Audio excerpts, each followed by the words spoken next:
Hi, it's 11:11 p.m. on June the 1st. I'm coming to you guys again. Um, I had another revelation from the Holy Spirit to discuss something, and what I want to discuss is laying up treasures in heaven. I just wanted to say a quick example of what happened the other day with me. I was on my way back home. I was coming from Las Vegas, and I had to take like a local inner city bus in Las Vegas, the WAX, the West Cliff Airport Express bus, I think it was. Anyway, so I get on the bus, and I only had to go 5 stops. We get to the 4th stop, and by the way, I'm making short videos because they load faster because I'm doing this from my cell phone. So I just like to be able to put it up without waiting, 3 hours for it to load. I want to make sure I get the message across. But so I get on this bus right from the airport, the Las Vegas McCarran Airport, and I'm only going 5 stops to get off at another bus stop. Mind you, from now on, I'll drive my car. I won't be taking a bus again, that's for sure. Anyway, so I get off, I get on the bus, and we go to the 4th stop. Mind you, I'm getting off on the 5th stop.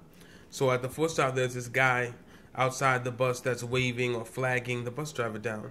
On the bus, there's me, there's a guy sitting across from me, and then there's a bus driver, which is a female. It's just 3 people. Now, when the bus driver stopped at the 4th stop, she opened the doors, and I could hear that. I was listening to headphones, and I was faced this way. You know how on the bus you're sitting like across from each other, so I didn't hear everything he said. But the gist I got was he was saying that he got drugged by 2 women the night before, and he was stuck on. He got drugged by 2 women the night before, and he woke up at this bus stop in women's underwear. And he was asking for a ride. I guess I thought he was going to pay, but whatever. So after we sat there for a few minutes, I was like, what's going on? So I took my earphones out, and I looked, and I could see the man he had on back. Well, first of all, the bus driver, I kept hearing the bus driver say clearly, you don't have on a shirt, you can't get on the bus. You don't have on a shirt, you don't have any clothes on, you can't get on this bus. You got to be dressed if you want to get on this bus. You can't get on the bus naked. So I keep hearing her go on, and we've been sitting here for a minute, so I take my earphones out to look, and there's a white guy. He's standing there, and he's got on like baggy pants, and you know when people say you can see the underwear, he's clearly got on some type of shiny maroon women's underwear. So, but he doesn't have a shirt on. Now, I didn't know he was trying to get on the bus for free. I thought she just wasn't letting him on the bus because he didn't have a shirt. So, now, mind you, when I was in the airport earlier that day, it was cold in there, so I had on 2 or 3 shirts. When I came out to get on the bus, it was hot because it's Las Vegas. And so I had taken like 2 of the shirts off, and one of them I folded up and put in my lap. So when I looked at this guy and he didn't have a shirt, I was like, immediately I jumped up and I ran to him before she would pull off, and I gave him the shirt.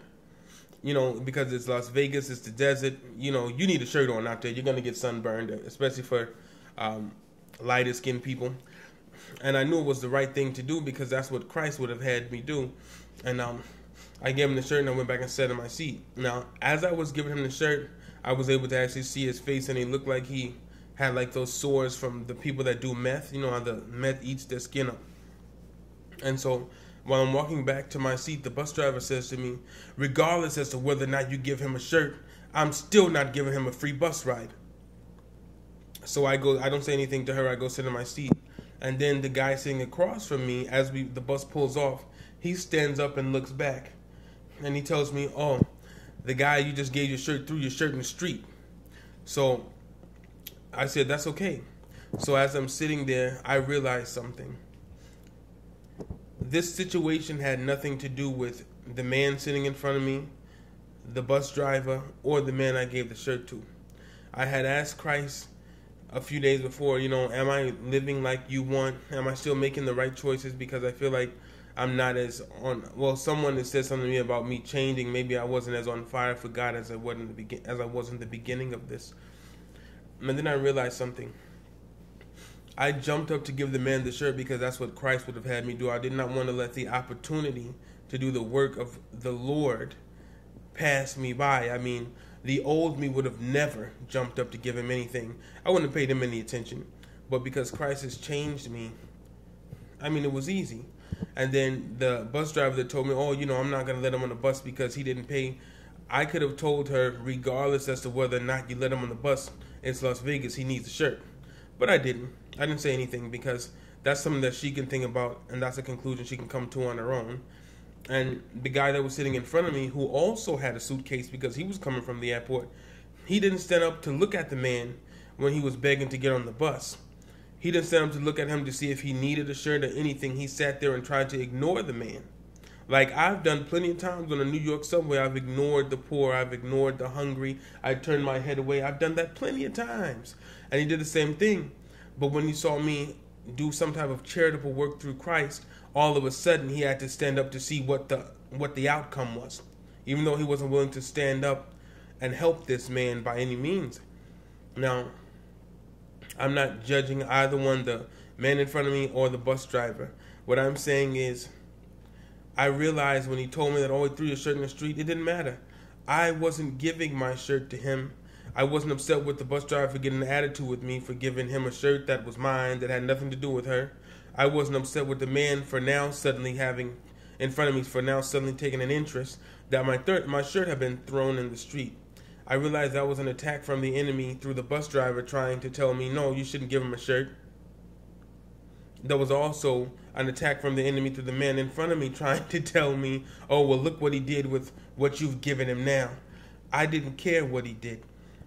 The situation was between myself and Christ. I gave that shirt to Christ. Do you understand? I didn't give that shirt to the man. Those three people that were involved had nothing to do with the situation. And once you give your life to Christ, this is going to start happening. It may seem kind of strange, and I realized something. That's what laying up treasures in heaven is called. It's not even so much that you're doing it for the person, you're doing it for Christ. That's what Christ would have done. So it doesn't matter what the man did with the shirt. And I don't care what he did with the shirt. I didn't even look back. The old me might have. I didn't even look back. It didn't occur to me to look back because I knew that I ran to do what Christ wanted me to do. And that was a triumph for me. So it changed. The situation changed my life. And I know the bus driver and the man sitting in front of me, their lives were changed too, because it causes you to think when something like that occurs and you don't understand, even though it's so simple. You know what I mean? It's such a simple concept.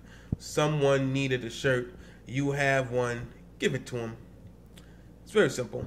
But I want to tell you guys that Christ has already given me something, and I didn't do this so Christ would give me anything, but I realized the fact that I did the work of Christ, as simple as it was just giving him one of my shirts.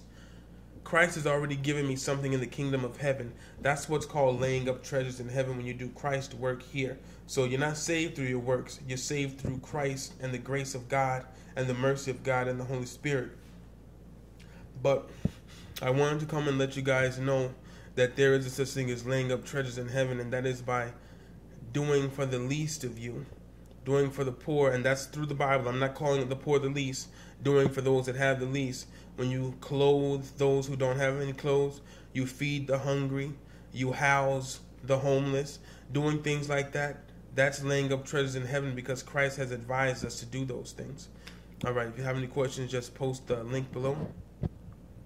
Not the link below, post a comment below.